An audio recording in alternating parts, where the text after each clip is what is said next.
नमस्कार दोस्तों, आप सभी का स्वागत है आपके अपने चैनल नॉलेज कैप्सूल में। आज मैं आपके साथ डिस्कस करने वाला हूं ओवरहेड लाइंस के बारे में। जैसा कि हमने पिछले वीडियो में देखा था अंडरग्राउंड लाइन के बारे में। दो तरह की लाइन बताई थी मैंने कि एक होती है अंडरग्राउंड लाइन, एक होती है हमारी ओवरहेड लाइन। तो हमने कल जो डिस्कस किया था उसको किया था हमने अंडरग्राउंड लाइन। आज हम डिस्कस करने वाले हैं ओवरहेड लाइन के बारे में। जैसा कि आपने पिछले वीडियो में देखा था कि अंडरग्राउंड केबल, अगर आपने वो वीडियो नहीं देखा हो तो आप पहले उस वीडियो को देख लें, उसके बाद हम पढ़ते हैं ओवरहेड लाइन के बारे में। मैंने बताया था अंडरग्राउंड लेवल जो केबल होती है वो जमीन के नीचे से जाती है।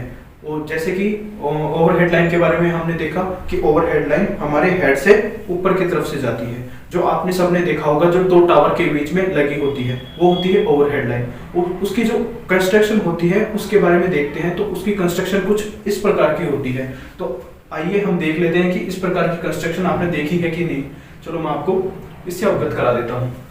ये जो आपको यहाँ पे केबल दिख रही है ये होती है ओवरहेड लाइन। ओवरहेड लाइन का वायर सबने देखा है, वो वायर कुछ इस तरह का दिखता है जिसमें खूब सारे क्या होते हैं, अलग अलग कंडक्टर होते हैं और बीच में एक अलग टाइप का कंडक्टर होता है। तो हम देखते हैं कि कौन सा कंडक्टर क्या कहलाता है और कौन सा कंडक्टर किस काम आता है। जो हमारी इलेक्ट्रिसिटी को एक जगह से दूसरी जगह पहुंचाता है वो होते हैं ये छोटे छोटे कंडक्टर्स, जो एक कंडक्टर मोटे वाले कंडक्टर के चारों तरफ लगे होते हैं। तो इसको कहा जाता है एल्युमिनियम कंडक्टर।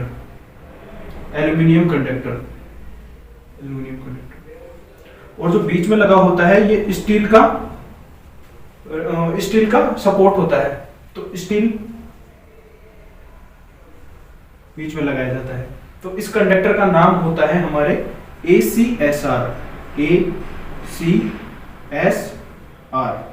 इसका मतलब होता है aluminium conductor steel reinforcement. Aluminium conductor steel reinforcement. ये आपको बहुत सी एग्जामों में देखने को मिलेगा कि इस जो आपका ओवरहेड लाइन का कंडक्टर होता है वो किस मटेरियल का बना होता है। तो आपको आंसर देना है ACSR, aluminium conductor steel reinforcement. इसमें जो स्टील का जो वायर लगाया गया है वो इसको फ्लेक्सिबिलिटी प्रोवाइड करने के लिए लगाया गया है वायर को। अगर आप इसे एल्युमिनियम का बना देते हैं ओनली तो क्या होता, ये फ्लेक्सिबल नहीं होता, और फ्लेक्सिबल होता तो कभी सीधा नहीं हो पाता। तो इसलिए हमने इसको स्टेबिलिटी प्रोवाइड करने के लिए बीच में हमने स्टील का वायर लगाया है। मैं आशा करता हूं कि आपको ये बात समझ में आ गई होगी। तो हम आगे बढ़ते हैं। तो इसमें जो आपने देखा है ये एक सिंगल लेयर है। अब हम बात करते हैं आगे वाले लेयर के बारे में। आगे भी कुछ ऐसे कंडक्टर्स लगे होते हैं चारों तरफ। ये कंडक्टर की लेयर बनती जाती है कुछ इस प्रकार से। ये लेयर आगे बढ़ती जाती है। इन लेयर में जो कंडक्टर्स की संख्या होती है वो हम एक फॉर्मूले के थ्रू निकाल सकते हैं कि इसमें कितने कंडक्टर होंगे एक लेयर के अंदर। हम नंबर ऑफ स्ट्रैंड्स निकालेंगे। इसमें जो कंडक्टर होते हैं इनको क्या बोलते हैं, स्ट्रैंड्स बोलते हैं। तो स्ट्रैंड निकालते हैं अपन। तो इसका एक फॉर्मूला जो मैंने बताया आपको ये होता है SN 3N N-1 + 1। ठीक है। अब इसमें n मतलब क्या है, नंबर ऑफ लेयर। अगर आपने अपने को पहले लेयर में देखने हैं कितने स्ट्रैंड आएंगे या फिर कितने कंडक्टर आएंगे तो वो अपन इस फॉर्मूले के माध्यम से निकाल सकते हैं। तो माना कि हमने n बराबर 1 है। ठीक है, पहले n बराबर 1 रखेंगे। n बराबर 1 तो हमने जब n बराबर 1 रखा तो S1 कितना हो गया 3। n बराबर 1 मतलब 1, ब्रैकेट में कितना है 1 - 1 + 1। अब मुझे बताओ 1 - 1 0, 0 से इसको मल्टीप्लाई करेंगे 0, कितना बचा लास्ट में, ओनली 1। अब हम n की जगह क्या रखेंगे, n बराबर 2। n बराबर 2 रखा मतलब दो लेयर। सेकंड लेयर में कितने स्ट्रैंड्स आएंगे, कितने कंडक्टर आएंगे, वो निकालेंगे S2। 3 × 2, ठीक है, 2 - 1 + 1। ठीक है, 2 - 1 1, 3 2 जा 6, 6 + 1 कितने हो गए 7। ठीक है, ऐसे ही हम चलते जाएंगे। S3 निकाल लेंगे। S3 कितना आएगा, S3 आएगा 19। ठीक है, ऐसे अपने चेंज होते जाते हैं नंबर ऑफ स्ट्रैंड्स। ठीक है, अब इसमें देखो आप इसमें अलग अलग डायमीटर होता है। अब डायमीटर कैसे मेजर कर सकते हैं अपन, ये देखो पहली लेयर है, पहली लेयर में देखो आपको क्या दिख रहा है, डायमीटर कितना है ये डी है डायमीटर। कितना है डायमीटर? डी। मैं बाहर निकाल के दिखा देता हूँ, आपको शायद दिख रहा नहीं हो, तो ये जो मैं अलग बना देता हूँ आपके लिए। यहाँ पे ये देखो आप, ये जो पहली लेयर है इसका जो है कंडक्टर स्टील वाला वायर जो मैंने बताया आपको, इसका जो डायमीटर है पूरा वो कितना है, यहां से लेके यहां तक डी, यहां से लेके यहां तक कितना है ये डी। अब हम बात करें दूसरी लेयरों की, तो देखो इसके पास में एक इधर है कंडक्टर, एक इधर है, तो जो पूरी जो यहां से लेके यहां तक कितना डी हो गया, एक डी ये, एक ये डी, एक ये डी, कितना हो गया 3D हो गया।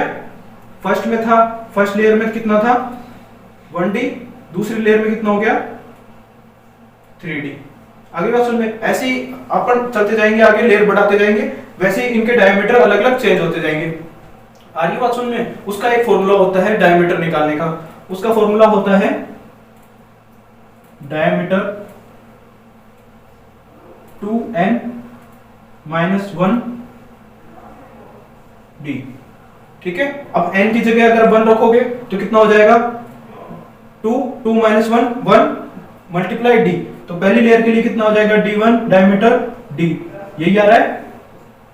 ठीक है, हम बात करते हैं सेकंड लेयर की, तो n की जगह क्या रखेंगे 2, जब हम यहाँ पे 2 रखेंगे तो 2 जा 4, 4 - 1 3 को मल्टीप्लाई करेंगे d से, कितना आ जाएगा 3d। ऐसे ही चलते जाएंगे तो हमारे डायमीटर आते जाएंगे।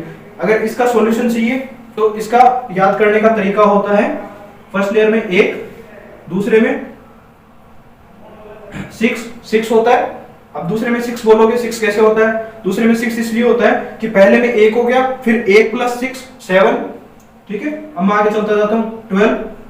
अब बोलोगे 12 नहीं होता है यहाँ पे, तो आपने बताया कि कितना होता है 13 होता है। अब 13 कैसे होता है, ये जो 1 वाला है ये जुड़ता जाता है आपस में, आगे आगे जुड़ता जाएगा। अब 6 की टेबल लिख दो आगे, बिल्कुल 12 18 और ऐसे चलता जाएगा आपके 6 की टेबल के अनुसार।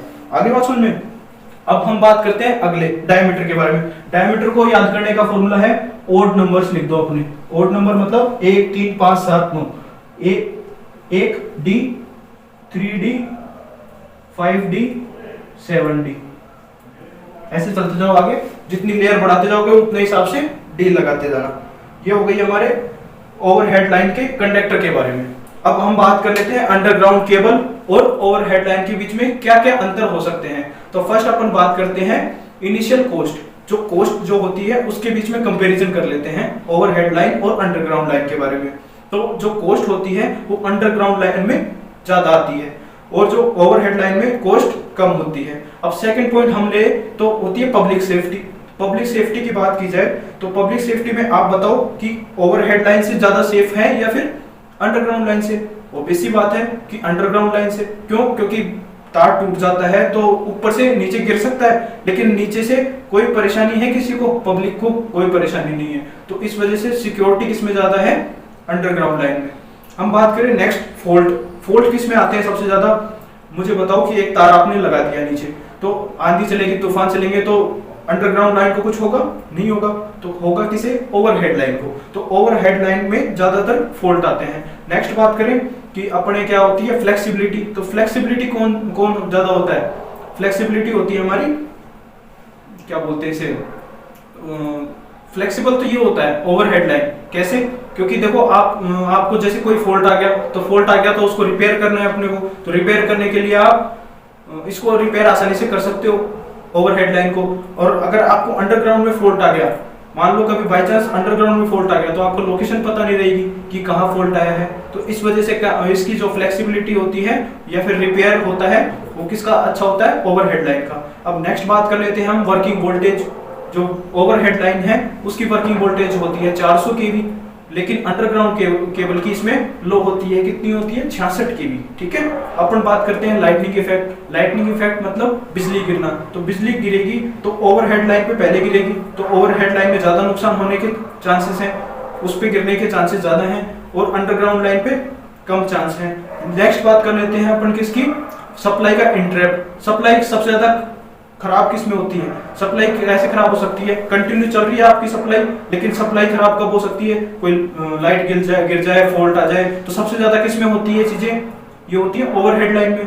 ठीक है, तो सबसे ज्यादा जो सप्लाई का इंटरप्ट होगा, सप्लाई बार बार कटेगी, वो कहां से कटेगी?